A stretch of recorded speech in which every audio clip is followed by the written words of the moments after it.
বাংলাদেশের উন্নয়ন নিয়ে পাকিস্তান প্রশংসা করলেও বিএনপি তা দেখে না বললেন ওবায়দুল কাদের। হীন মনোবৃত্তির পরিচয় দিচ্ছে দলটি বলে মন্তব্য। তীব্র তাপদাহে শিক্ষা প্রতিষ্ঠান খুলে দেওয়ার সিদ্ধান্ত গণবিরোধী বললেন রিজভী। ভারতের আধিপত্যবাদ ও আগ্রাসনের বিরুদ্ধে অবস্থান নিচ্ছে মানুষ, মন্তব্য ফারুক।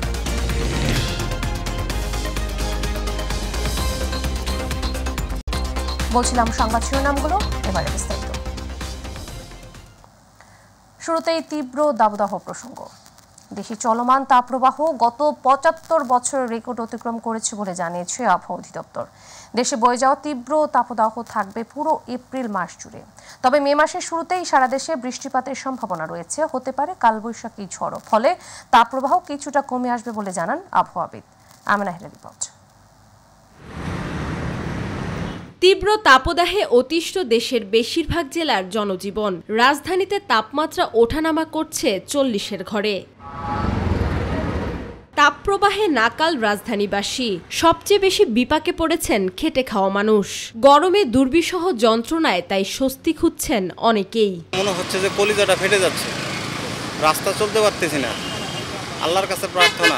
আমাদের জন্য এটা সব দিক থেকে কষ্টকর, যারা কিনা ইভেন বাইকার তাদের জন্য তো আরও বেশি কষ্টকর।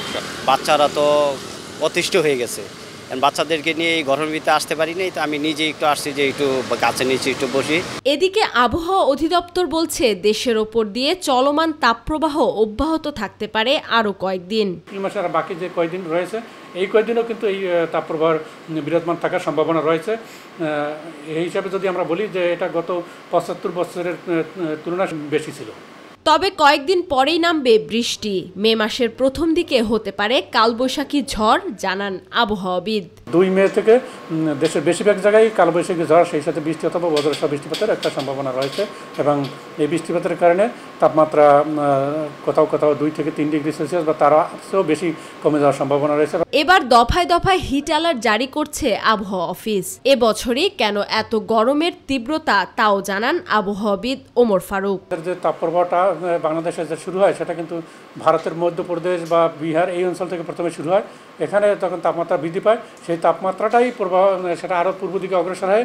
বাংলাদেশের পশ্চিমাঞ্চল যশোর, চুয়াডাঙ্গা, রাজশাহী, পাবনা এই অঞ্চলে প্রথমে শুরু হয় এবং আস্তে আস্তে এটা দেশের মধ্য অঞ্চল পর্যন্ত ছড়াই পড়ে।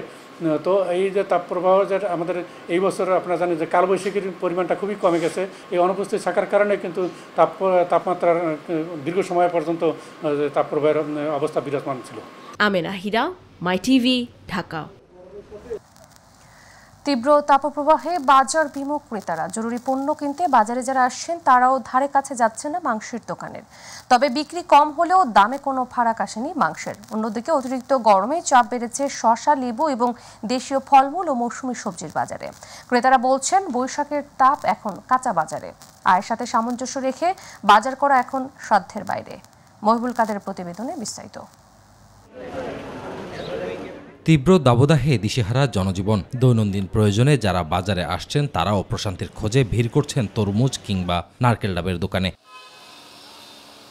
মাঝারি মাপের একটি ডাব বিক্রি হচ্ছে ১২০ টাকা দরে। অন্যদিকে তরমুজের দামেও হতাশ করছে ক্রেতাদের। আকার ভেদে প্রতি পিস তরমুজ বিক্রি হচ্ছে ২০০ থেকে ৫০০ টাকা দরে। তরমুজের দামটা একটু বাড়তে যাচ্ছে। পিসও বেশি, কেজিও বিক্রি করি, কিন্তু মানুষ বেশিরভাগ কেজি কিনতেছে। গরমের সময় ডাবের দাম বেশি। ডাব প্রত্যেকটা ডাব ১২০ টাকা, ১৫০ টাকা পিস।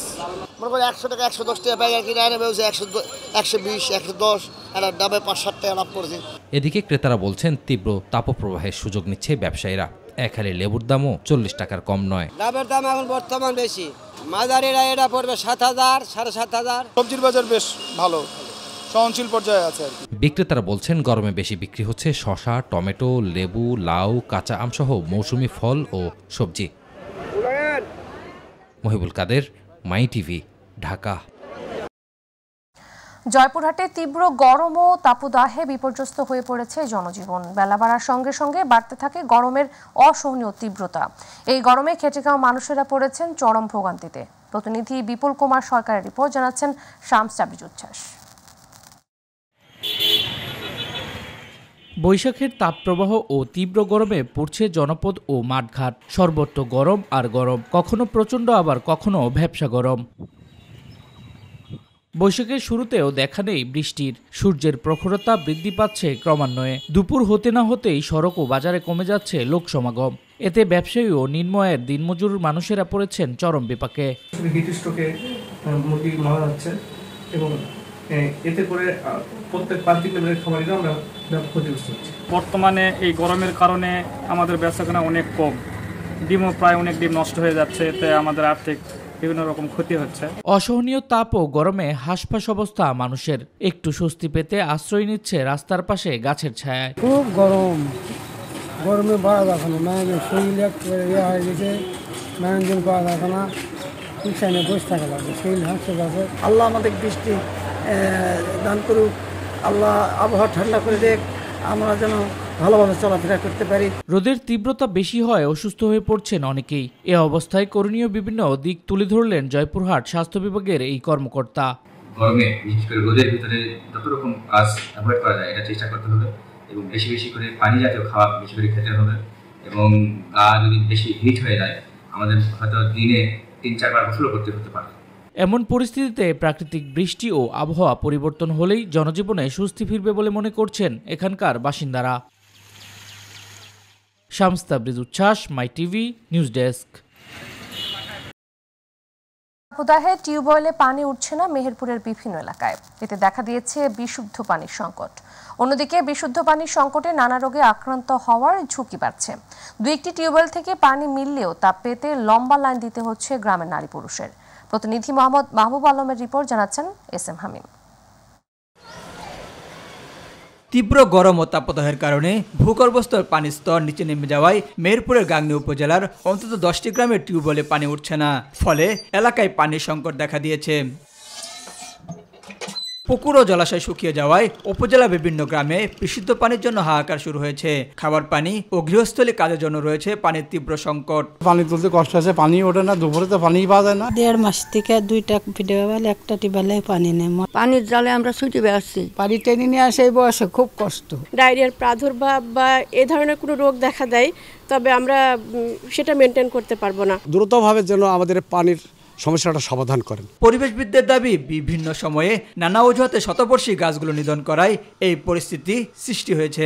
এটা প্রধান কারণ হিসেবে আমাদের মোটা দাগে আমাদের কাছে যেটা মনে হয় এটা হচ্ছে যে উষ্ণায়নটা সবচেয়ে বড় দায়ী। আর এই উষ্ণায়নের নেপথ্যের কারণ হচ্ছে গত 5-6 বছর ধরে ঝিনাইদহ, চুয়াডাঙ্গা, যশোর এই এলাকার 100 বছর, 70 বছর, 150 বছরের গাছে নিধন করা হয়েছে নানান ওসিলায়। বর্তমান পরিস্থিতির বিষয়ে ঊর্ধ্বতন কর্তৃপক্ষকে জানানো হয়েছে। সাবমার্সিবল পাম্প স্থাপনের মধ্য দিয়ে পানির লেয়ার সমস্যা সমাধানের চেষ্টা চলছে বলে জানিয়েছে সংশ্লিষ্টরা। যদি সাবমার্সিবল টিউবওয়েল দিয়েই দূরত্বটাও খুবই দূরত্ব দিয়ে যদি এগুলো প্রতিস্থাপন করা যায় তাহলে এলাকার মানুষ রক্ষা পাবে। প্রায় 200টি টিউবওয়েলের বরাদ্দ পেয়েছি আমরা, তার ভিতরে 118টি অলরেডি বসানো হয়ে গেছে। আরও 50টা আমাদের নামের লিস্ট চলে এসেছে, হয়তো আমরা আশা করছি আগামী মাস কিংবা তার পরের মাস থেকে কাজ শুরু করব। অপরিকল্পিত নগরায়নে খোলা জায়গা ও জলধার কমে যাওয়ায় ভূগর্ভস্থ পানির স্তরে অতিরিক্ত চাপ সৃষ্টি হচ্ছে। ফলে পানির সংকট দেখা দিয়েছে বলে দাবি পরিবেশবিদদের। SM হামিম, মাই টিভি। এবারে অন্যান্য প্রসঙ্গ। বাংলাদেশের হাসপাতাল ও চিকিৎসা খাতের সুযোগ সুবিধায় বিনিয়োগের সম্ভাবনা অন্বেষণ করতে থাইল্যান্ডের প্রতি আহ্বান জানিয়েছেন প্রধানমন্ত্রী শেখ হাসিনা। তিনি বাংলাদেশের বিশেষ অর্থনৈতিক অঞ্চল ও হাইটেক পার্কে থাইল্যান্ডের বিনিয়োগ কামনা করেন। থাইল্যান্ডের রাজধানী ব্যাংককে গভর্নমেন্ট হাউসে দেশটির প্রধানমন্ত্রী শ্রেতা থাবিসিনের সঙ্গে দ্বিপক্ষীয় বৈঠকের পর এক যৌথ সংবাদ সম্মেলনে এই আহ্বান জানান প্রধানমন্ত্রী শেখ হাসিনা। এর আগে দুদেশের প্রধানমন্ত্রীর উপস্থিতিতে 5টি দ্বিপক্ষীয় নথিও সই হয়। রাকিব হাসানের রিপোর্ট। থাইল্যান্ড সফরের তৃতীয় দিন ব্যাংককের স্থানীয় সময় সকাল 10টায় দেশটির গভর্নমেন্ট হাউস বা প্রধানমন্ত্রীর কার্যালয়ে পৌঁছালে প্রধানমন্ত্রী শেখ হাসিনাকে স্বাগত জানান দেশটির সরকার প্রধান শ্রেথা থাবিসিন। লাল গালিচার উষ্ণ ও আন্তরিক অভ্যর্থনার পর বাংলাদেশের সরকার প্রধানকে গার্ড অফ অনার প্রদান করে থাই রাজকীয় সশস্ত্র বাহিনীর একটি সুসজ্জিত দল। পরে থাইল্যান্ডের মন্ত্রিপরিষদের সঙ্গে আনুষ্ঠানিক পরিচয় শেষে প্রধানমন্ত্রীর কার্যালয়ের পরিদর্শন বইতে সই করেন শেখ হাসিনা। এ সময় থাই কারুপণ্য ও ঐতিহ্যের সঙ্গে বাংলাদেশের প্রধানমন্ত্রীকে পরিচয় করিয়ে দেন শ্রেথা থাবিসিন। পরে একান্ত বৈঠকে বসেন দুই নেতা। থাইল্যান্ডে প্রধানমন্ত্রীর 6 দিনের এই রাষ্ট্রীয় সফরের অন্যতম গুরুত্বপূর্ণ অংশ ছিল দুই দেশের সরকার প্রধানের নেতৃত্বে দ্বিপক্ষীয় বৈঠক। এতে চলতি বছরের মুক্ত বাণিজ্য চুক্তির বিষয়ে একমত হয়েছে দুই দেশ। এছাড়াও বাংলাদেশের সঙ্গে থাইল্যান্ডে সরাসরি জাহাজ চলাচল, আঞ্চলিক অর্থনৈতিক সহযোগিতা, বিমস্টেককে শক্তিশালী করা সহ নানা বিষয়ে আলোচনা হয়। পরে সরকারি পাসপোর্টধারীদের জন্য ভিসা অব্যাহতি সংক্রান্ত একটি চুক্তিতে স্বাক্ষর করেছে দুই দেশ। এছাড়াও জ্বালানি, পর্যটন শিল্প ও শুল্ক এবং কৃষি ও খাদ্য প্রক্রিয়াজাতকরণ শিল্পে সহযোগিতার জন্য 3টি সমঝোতা স্মারক স্বাক্ষরিত হয়েছে। সে সঙ্গে চলতি বছরেই মুক্ত বাণিজ্যের চুক্তির জন্য প্রাথমিক চুক্তিপত্র বা লেটার অফ ইন্টেন্ট স্বাক্ষর করেছে বাংলাদেশ ও থাইল্যান্ড। স্বাক্ষরের আনুষ্ঠানিকতা শেষে দুই দেশের যৌথ বিবৃতিতে থাইল্যান্ডের প্রধানমন্ত্রী জানান, বাংলাদেশের সঙ্গে অবকাঠামো ও যোগাযোগ উন্নয়নে আলোচনা হয়েছে। এ সময় মিয়ানমার থেকে বাস্তুচ্যুত রোহিঙ্গাদের আশ্রয় দেয়ায় শেখ হাসিনার প্রশংসা করেন শ্রেথা থাবিসিন।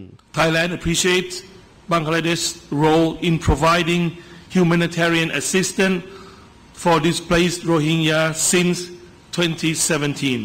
প্রধানমন্ত্রী শেখ হাসিনা তার বক্তব্যে বাংলাদেশের চিকিৎসা খাতে থাইল্যান্ডকে বিনিয়োগের আহ্বান জানান। একই সঙ্গে দেশের বিশেষ অর্থনৈতিক অঞ্চল এবং হাইটেক পার্কে বিনিয়োগ এবং শুধুমাত্র থাইল্যান্ডের জন্য একটি বিশেষ অর্থনৈতিক অঞ্চল নেয়ারও প্রস্তাব দেওয়ার কথাও জানান শেখ হাসিনা।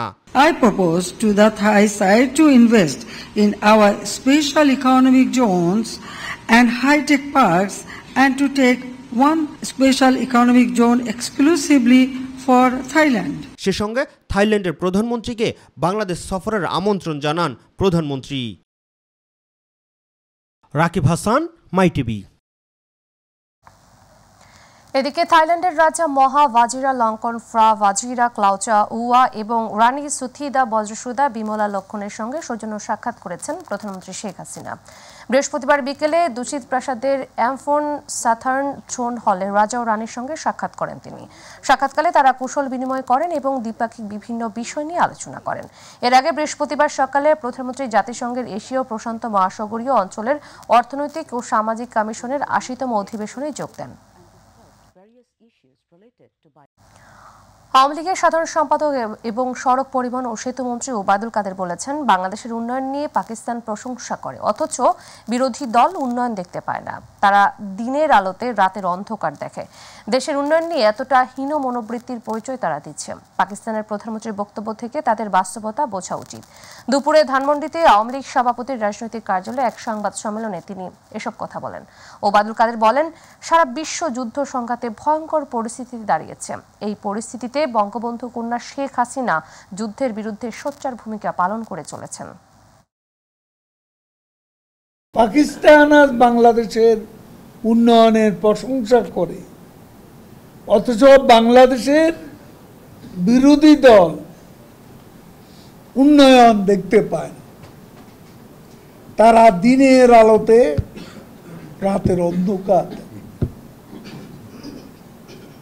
যখন আলোকোজ্জ্বল দিন, তখন তারা অমাবস্যার অন্ধকার। দেশের উন্নয়ন নিয়ে এত হীন মনোবৃত্তির পরিচয় তারা দিচ্ছে। চলমান তীব্র দাবদাহের মধ্যে শিক্ষা প্রতিষ্ঠান খুলে দেয়াকে গণবিরোধী সিদ্ধান্ত বলে মন্তব্য করেছেন বিএনপির সিনিয়র যুগ্ম মহাসচিব রুহুল কবির রিজভী।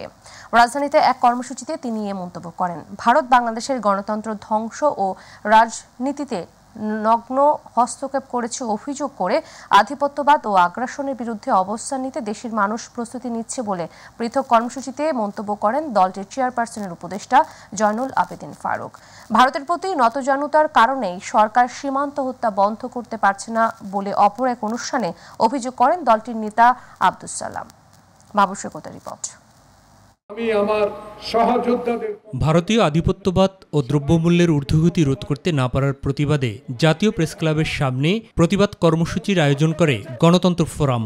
সীমান্তে বিএসএফের গুলিতে বাংলাদেশি নাগরিক নিহত হওয়ার নিন্দা জানিয়ে বন্ধু হলে ভারত কেন সীমান্তে বাংলাদেশিদের উপর গুলি চালায় সে প্রশ্ন তোলেন বিএনপি চেয়ারপারসনের উপদেষ্টা জয়নুল আবেদিন ফারুক। সীমান্তে আজকেও একজনকে গুলি করে হত্যা করা হয়েছে। যদি বন্দী হয়, সীমান্তে হড় গুলি কেন?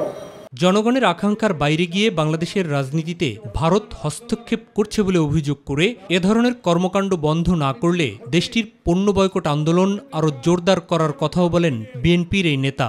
প্রিয় বন্ধু, ভারত আধিপত্যবাদ গণতন্ত্র হত্যার জন্য বাংলাদেশের মানুষ সামাজিকভাবে প্রস্তুতি নিচ্ছে আপনাদের বিরুদ্ধে আচরণ করার জন্য। আমরা ভারতীয় পণ্য বর্জন করব, সামাজিক আন্দোলন ঘরে ঘরে পৌঁছে দেব। অন্যদিকে তীব্র তাপদাহের মধ্যেও যারা শ্রম বিক্রি করছেন শান্তিনগরে তাদের মাঝে সুপেয় পানি এবং খাবার স্যালাইন বিতরণ কর্মসূচিতে অংশ নিয়ে বিএনপি চেয়ারপারসনের অপর উপদেষ্টা আব্দুস সালাম সীমান্ত হত্যা বন্ধ করতে না পারার জন্য ক্ষমতাসীন আওয়ামী লীগ সরকারের সমালোচনা করেন। পুলিশ দিয়ে বিজেপি দিয়ে বিএনপি থামাইতে পারে, বর্ডারের হত্যা থামাইতে পারে না, মানুষের পেটের জ্বালা থামাইতে পারে না।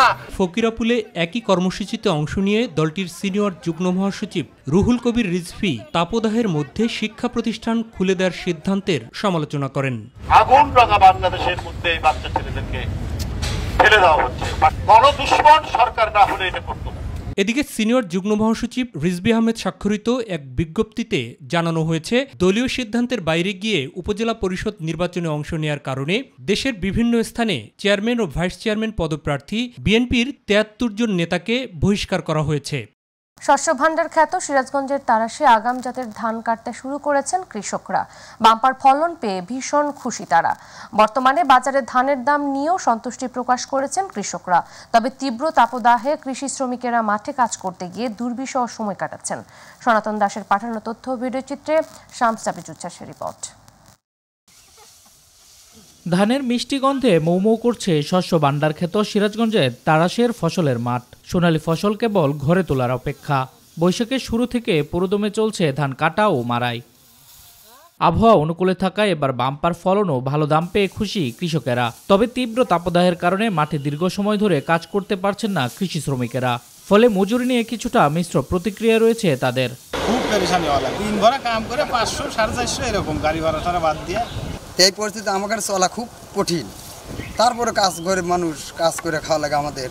প্রচণ্ড রোদ, এই রোদের ভিতর কাজ করে যে মজুরিটা পাওয়ার আমাদের ইয়াতে তা আমরা পাচ্ছি না। এই বছরে বৃষ্টি বাদল নাই, এই জন্য আমাদের খুবই সুবিধা হচ্ছে। এবছর খুব ফলন ভালো, কৃষক লাভবান হবে। আগামী 2 থেকে 3 সপ্তাহের মধ্যে কৃষকেরা আগাম জাতের ধান কেটে ঘরে তুলতে পারবে বলে জানান উপজেলা কৃষি কর্মকর্তা। ইতিমধ্যে এবছরে আবহাওয়া আমাদের অনুকূলে থাকার কারণে কৃষকরা নির্বিঘ্নে তাদের বোরো ধান আবাদ করেছে এবং কর্তন শুরু করেছে। তো আগাম যে ধানগুলো ছিল, বিশেষ করে আমাদের কাটারি 29, এই ধানগুলো কাটা শুরু হয়েছে। এখন পর্যন্ত আমাদের 1500 হেক্টর জমির ধান কাটা হয়ে গেছে এবং এই ধানের বাজার মূল্য কৃষকরা খুবই খুশি। আশা করছি যে এখন পর্যন্ত যে আবহাওয়া আছে, এই আবহাওয়া যদি অব্যাহত থাকে তাহলে কৃষক ভাইরা তাদের ধান নির্বিঘ্নে ঘরে তুলতে পারবে। চলতি বড় মৌসুমে তারাশে বোরো ধানের চাষের লক্ষ্যমাত্রা ছিল 22,493 হেক্টর, আর চাষ হয়েছে 22,502 হেক্টর জমিতে।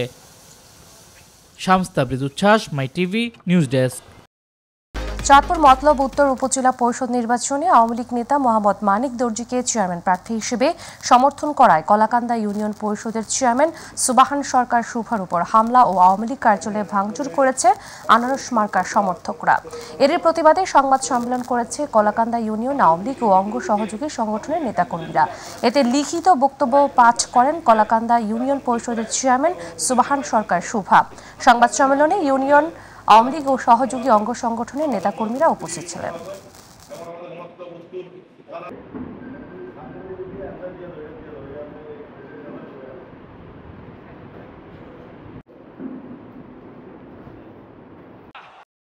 সংবাদের শেষ প্রান্তে আমরা, তবে যাবার আগে সংবাদ শিরোনামগুলো জানিয়ে দিচ্ছি আরো একবার। 75 বছর রেকর্ড অতিক্রম করেছে দেশে চলমান তাপপ্রবাহ, বলছে আবহাওয়া অধিদপ্তর। মে মাসে শুনতে হতে পারে বৃষ্টি ও কালবৈশাখীর ঝড়, মিলবে স্বস্তি। তীব্র তাপপ্রবাহে ছুটির দিনেও অনেকটাই ক্রেতা শূন্য বাজার। অতিরিক্ত গরমে চাপ বেড়েছে শসা, লেবু এবং দেশীয় ফলমূল ও মৌসুমী সবজি। থাই প্রধানমন্ত্রীর সঙ্গে শেখ হাসিনার বৈঠকে থাইল্যান্ডের সঙ্গে 5 দ্বিপক্ষীয় নথি সই। চিকিৎসা খাতে বিনিয়োগ চান প্রধানমন্ত্রী, হতে পারে মুক্ত বাণিজ্য চুক্তি। বাংলাদেশের উন্নয়ন নিয়ে পাকিস্তান প্রশংসা করলেও বিএনপি তা দেখে না বললেন ওবায়দুল কাদের। হীন মনোবৃত্তির পরিচয় দিচ্ছে দলটি বলে মন্তব্য। তীব্র তাপদাহে শিক্ষা প্রতিষ্ঠান খুলে দেওয়ার সিদ্ধান্ত গণবিরোধী বললেন রিজভী। ভারতের আধিপত্যবাদ ও আগ্রাসনের বিরুদ্ধে অবস্থান নিচ্ছে মানুষ, মন্তব্য ফারুকের।